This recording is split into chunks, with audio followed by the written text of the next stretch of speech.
প্রত্যর্পণ প্রক্রিয়ায় অপর্যাপ্ত সহযোগিতার কারণে মার্কিন যুক্তরাষ্ট্র ভারতকে অসহযোগী দেশ হিসেবে শ্রেণীবদ্ধ করেছেন।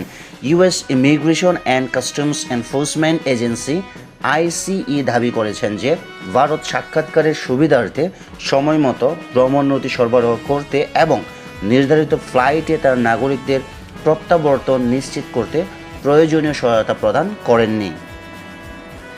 অপরন্তু Bhutan, Cuba, Iran, Pakistan, Russia এবং ভেনিজুয়েলাও মার্কিন যুক্তরাষ্ট্রের অসহযোগী দেশের তালিকায় অন্তর্ভুক্ত এবং ভারত সাম্প্রতিকতম সংযোজন।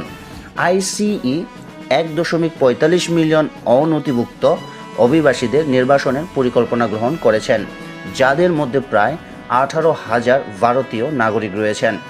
সাম্প্রতিক বছরগুলিতে ভারত থেকে প্রায় 90,000 ব্যক্তিকে বেআইনিভাবে মার্কিন যুক্তরাষ্ট্রে প্রবেশের চেষ্টা করার সময় গ্রেপ্তার করা হয়েছে, যাদের মধ্যে অনেকেই পাঞ্জাব, গুজরাট এবং অন্ধ্রপ্রদেশের বাসিন্দা।